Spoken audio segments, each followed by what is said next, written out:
Shalom umat yang dikasihi oleh Tuhan Yesus Kristus. Kita berjumpa saat ini untuk sama-sama belajar merenungkan firman Tuhan. Sebab kita percaya firman itu adalah kehidupan dan firman itu adalah kebenaran yang memerdekakan. Dan saat ini sebelum kita memulai membaca dan merenungkan firman Tuhan, mari kita berdoa bersama-sama. Bapa, terima kasih kami mengucap syukur untuk hari ini. Kami boleh menikmati segala sesuatu karena kemurahan dan kasih setia Tuhan. Kami ada sampai hari ini karena anugerah-Mu yang menyertai kami. Terima kasih untuk kesetiaan, terima kasih untuk kebaikan, terima kasih untuk semua yang Tuhan izinkan terjadi. Dan kami percaya Engkau ada dan selalu ada, tinggal di dalam kami dan menyertai kami. Kami tidak perlu takut menghadapi segala sesuatu karena Kristus tinggal dalam kami dan terus menyertai kami sampai kapanpun. Kami punya kekuatan, kami punya keberanian, dan kami berjalan bersama dengan Tuhan. Kami renungkan firman-Mu, urapi hamba-Mu, urapi kami semuanya.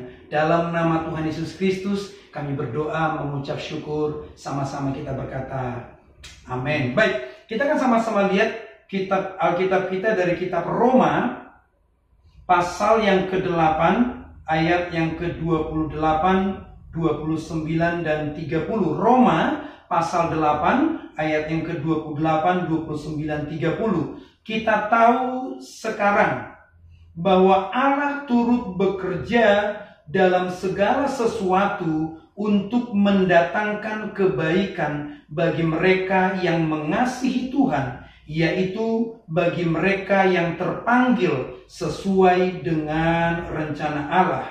Sebab semua orang yang dipilihnya dari semula, mereka juga ditentukannya dari semula untuk menjadi serupa dengan gambaran anaknya, supaya ia anaknya itu menjadi yang sulung di antara banyak saudara.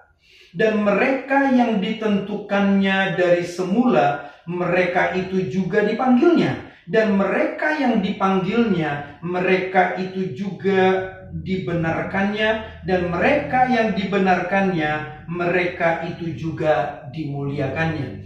Bapak Ibu Saudara pasti sudah sering mendengarkan firman ini, baik ketika saudara renungkan, ketika saudara mendengarkan khotbah, ketika saudara mendengarkan program-program yang sejenis. Kita percaya Allah turut bekerja dalam segala sesuatu untuk mendatangkan kebaikan bagi mereka yang mengasihi Tuhan, yaitu bagi mereka yang terpanggil sesuai dengan rencana Tuhan. Tapi ada sesuatu yang sering menjadi pertanyaan saya setiap kali saya membaca firman ini. Saya selalu bertanya begini, kenapa sih Tuhan kok sedemikian konsentrasi? Kenapa Tuhan sedemikian terlibat? Kenapa Tuhan sampai berkata turut bekerja dalam segala sesuatu untuk mendatangkan kebaikan bagi mereka yang mengasihi Tuhan? Saya coba merenung, dan akhirnya ketika saya baca ayat yang ke-29 dan 30, saya bisa mengerti. Rupanya dikatakan begini, mereka itu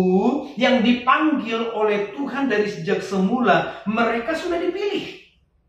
Dan mereka yang dipilih ini sudah ditentukan dari semula. Dan mereka yang ditentukan oleh Tuhan dari sejak semula ini, mereka dipanggil. Yang dipanggil ini dibenarkan, yang dibenarkan ini akan dimuliakan. Jadi dari sejak awal, rencana Tuhan buat saudara dan saya adalah masuk dan mengalami kemuliaan Tuhan. Sekali lagi, Tuhan punya rencana yang besar buat saudara. Tuhan punya planning yang besar buat saudara. Ketika Tuhan memanggil kita dan membawa kita masuk di dalam proses dilahirkan kembali dan menjadi milik Kristus, apa yang ada di hati Tuhan? Setiap kita mengalami kemuliaan Tuhan. Firman Tuhan berkata bahwa rancangan yang ada pada Tuhan, rancangan yang ada padaku mengenai engkau adalah rancangan damai sejahtera untuk memberikan kepadamu hari depan yang penuh harapan. Jadi apa yang dirancang Tuhan buat saudara? masuk dalam kemuliaan, dan mengalami hari depan yang penuh harapan. Saya mengerti kenapa Tuhan bekerja dalam segala sesuatu, karena dari awal ketika Dia memanggil saudara dan saya, ada masa depan yang gilang gemilang, ada rencana untuk membawa kita masuk di dalam kemuliaannya. Itu sebabnya apapun yang terjadi, sesulit apapun, serumit apapun, bahkan kalaupun Tuhan izinkan kita berjalan dalam lembah kekelaman, mengalami situasi-situasi yang terjadi dan tidak sebaik yang kita harapkan, belajar percaya bahwa Allah turut bekerja mendatangkan kebaikan bagi mereka yang mengasihi Tuhan. Selama kita mengasihi Tuhan, selama kita nggak meninggalkan Tuhan, selama kita bersama-sama dengan Tuhan, dan Tuhan menyertai kita, apapun yang terjadi, sesulit apapun, serumit apapun, seberat apapun, belajar percaya, Tuhan turut bekerja. Kenapa? Dia punya planning,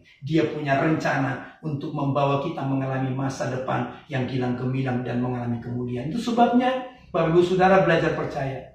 Hari-hari ini seluruh bangsa, seluruh dunia, dan tidak terkecuali Indonesia dan hampir semua mengalami situasi dan masa-masa sulit, mengalami pergumulan, mengalami masa-masa perjuangan, mengalami masa-masa di mana ada banyak orang ketakutan. Tapi belajar percaya, selama kita mengasihi Tuhan, selama kita berjalan dalam rencana Tuhan, Tuhan turut bekerja dalam segala sesuatu, dan ujungnya mendatangkan kebaikan bagi saudara dan saya. Belajar percaya, jangan putus asa, jangan kehilangan kepercayaan, jangan tawar hati. Kalaupun Tuhan izinkan terjadi atau kita berjalan dalam situasi tidak sebaik yang kita harapkan, firman berkata, Allah turut bekerja mendatangkan kebaikan bagi mereka yang mengasihi Tuhan. Saudara, mungkin sudah sering mendengar bagaimana kisah yang terjadi atas diri Yusuf. Tuhan sudah memilih Yusuf bahkan jauh-jauh hari sebelum Yusuf mengerti rencana Tuhan. Tuhan sudah merancang, sudah menetapkan, sudah memilih Yusuf. Bahkan lewat mimpi Tuhan sudah bicara, ini loh masa depanmu, ini rancangan saya buat kamu, ini yang akan terjadi kepadamu di kemudian hari, menjadi seseorang yang terhormat. Dan mimpi itu dia ceritakan kepada abang-abangnya, sampai abang-abangnya mungkin jengkel, nggak suka, dan akhirnya mereka melakukan sesuatu yang tidak baik buat Yusuf. Yusuf dibuang ke sumur. Tapi ada yang usul, jangan dibuang, mending kita angkat dari sumur, kita jual. Akhirnya Yusuf dijual kepada orang Ismail, dan akhirnya Yusuf ada di Mesir. Jadi apa? Budak. Anda bisa bayangkan? Anak yang dikasihi oleh Yakub, yang selalu diberikan jubah, anak kesayangan, hari ini statusnya menjadi budak. Orang yang kehilangan hak atas hidupnya. Sangat tidak baik. Sekali lagi, anak yang dikasihi, anak yang begitu dikagumi, anak yang begitu terjaga dan terawat di rumah Yakub, sekarang statusnya menjadi budak. Tapi perhatikan baik-baik, Yusuf bekerja. Ada satu kalimat yang selalu berkata, Tuhan menyertai Yusuf. Kenapa? Karena Yusuf tetap mengasihi Tuhan. Kalaupun dia jadi budak, dia tetap mengasihi Tuhan, dia tetap beribadah, dia tetap menyembah Allah, dia tetap percaya Tuhan gak mungkin merancang yang jahat buat dia. Dan kemudian betul Yusuf mengalami promosi. Dari seorang budak yang bekerja di luar rumah, sekarang dia mengalami promosi, dan sekarang bekerja di dalam rumah, dan kemudian terus mengalami promosi, dan diangkat menjadi pelayan pribadi tuannya, bosnya yang bernama Potifar. Tuhan menyertai. Yusuf berhasil. Tuhan menyertai. Yusuf berhasil. Tapi kemudian terjadi sesuatu yang sangat tidak baik buat Yusuf. Dia difitnah oleh istri bosnya, dan kemudian tanpa pengadilan dijebloskan ke penjara. Orang mungkin berkata, masa depan Yusuf selesai. Hari depan Yusuf suram. Orang mungkin berkata, masa depanmu nggak ada harapan. Tapi dengar baik-baik. Allah turut bekerja. Ketika masuk di penjara, Tuhan menyertai. Dan Yusuf berhasil. Dia mengerjakan segala sesuatu. Bahkan jadi seseorang kesayangan kepala penjara. Lihat.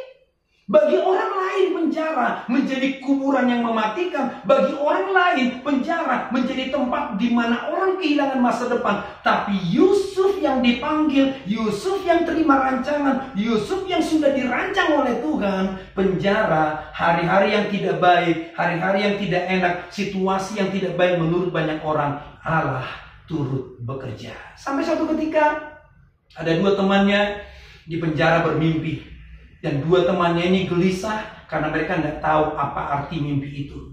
Dan kemudian Yusuf bertanya, kenapa mukamu suram? Dan dia bilang, kami punya mimpi. Perhatikan, Yusuf bisa mengartikan mimpi itu.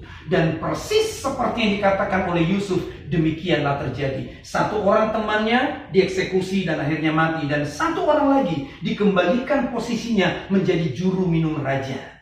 Dan Yusuf bilang begini, bro, nanti kalau kamu sampai di kerajaan, ketemu sama raja, tolong sampaikan kasus saya. Saya ini korban fitnah. Saya ada pada situasi yang tidak baik. Saya ada pada situasi yang tidak enak. Yang saya alami ini adalah perbuatan jahat orang lain. Dan ternyata begitu orang ini kembali ke istana, dia lupa sama Yusuf. Anda bisa bayangkan, hari-hari Yusuf benar-benar menjadi masa-masa yang tidak baik. Paling tidak menurut pikiran banyak orang. Tapi lihat, suatu ketika Raja Fir'aun bermimpi dan dia juga gelisah, tidak mengerti arti mimpi itu, dan kemudian dia bertanya kepada orang-orang, dan orang yang pernah bersama dengan Yusuf di penjara mengingat, oh iya, saya punya teman di penjara orang Ibrani. Dia cerita kepada raja, Yusuf dibawa keluar dari penjara, dipertemukan dengan raja. Raja cerita mimpinya dan Yusuf menjelaskan arti mimpi tersebut. Dan saudara sudah tahu kisahnya. Yusuf diangkat menjadi seseorang yang terhormat di kerajaan Mesir. Seperti yang Tuhan sudah rancang jauh-jauh hari. Ketika Yusuf belum mengerti apa yang ada di pikiran Tuhan buat dia. Yusuf menjadi orang yang dihormati, menjadi pemimpin yang dihormati, menjadi orang yang berjasa baik bagi Mesir maupun bagi seluruh dunia. Perhatikan baik-baik. Allah turut bekerja. Kalau hari-hari ini kita sedang bergumul, kita sedang mengalami masa-masa sulit, kita sedang mengalami situasi tidak sebaik yang kita harapkan, bahkan kalaupun kita sedang berjalan di dalam lembah kekelaman, selama engkau mengasihi Tuhan, selama engkau percaya kepada Tuhan, selama engkau beribadah kepada Tuhan, selama engkau mempercayai firman Tuhan, selama engkau tidak meninggalkan Tuhan dan terus menaikkan pujian syukur kepada Tuhan atas apapun yang terjadi, Tuhan menyertai dan belajar percaya. Allah pasti bekerja mendatangkan kebaikan. Saya berdoa hari ini, jangan tawar hati, jangan putus asa, jangan kehilangan kepercayaan. Kita punya Allah yang besar. Dia sudah berfirman dan pasti menggenapi. Dia sudah berjanji dan pasti akan melakukannya. Kenapa? Sebab dia Allah yang tidak mau gagal dengan rancangannya bagi saudara dan saya. Belajar percaya. Apapun yang terjadi, Tuhan turut bekerja dan pasti mendatangkan kebaikan bagi kita yang mengasihi Tuhan, yang terus berada dalam panggilan Tuhan, yang terus berada dalam rencana Tuhan. Semua kita akan lewati dan kita akan melihat Tuhan membawa kita mengalami kemuliaan. Katakan amin. Baik, mari kita berdoa. Bapa, terima kasih. Hamba-Mu selesai menyampaikan apa yang Tuhan rancang buat setiap kami. Dalam situasi sesulit apapun, Hamba-Mu mengangkat tangan. Anak-anak-Mu, umat-Mu yang sedang bergumul. Hamba percaya dalam segala sesuatu Engkau bekerja. Pasti mendatangkan kebaikan. Kami akan setia beribadah. Kami akan setia dalam panggilan Tuhan. Kami akan berjalan dalam rencana Tuhan. Dan kami belajar merenungkan firman-Mu, mempercayai firman-Mu. Dan kami tidak meninggalkan Tuhan dan terus mengasihi Tuhan. Maka kami berkata, dalam segala sesuatu Engkau turut bekerja mendatangkan kebaikan bagi kami yang mengasihi Tuhan. Berkati seluruh umat-Mu, pertolongan-Mu nyata, mujizat-Mu nyata, perbuatan dahsyat-Mu nyata. Dan kami akan melihat hari-hari ke depan. Rencana-Mu, rancangan-Mu, masa depan yang gilang gemilang, Tuhan genapi. Terima kasih Bapa. Dalam nama Tuhan Yesus, kami berdoa mengucap syukur. Semua yang diberkati sama-sama berkata, amin. Baik, saudara, sekali lagi, jangan kecut. Jangan tawar hati, jangan kehilangan kepercayaan, jangan kehilangan pengharapan. Terus beribadah, terus menyembah, baca firman Tuhan, renungkan firman Tuhan, dan mengucap syukur dalam segala hal. Tuhan turut bekerja di sana. Sampai jumpa lagi. Tuhan Yesus memberkati. Shalom.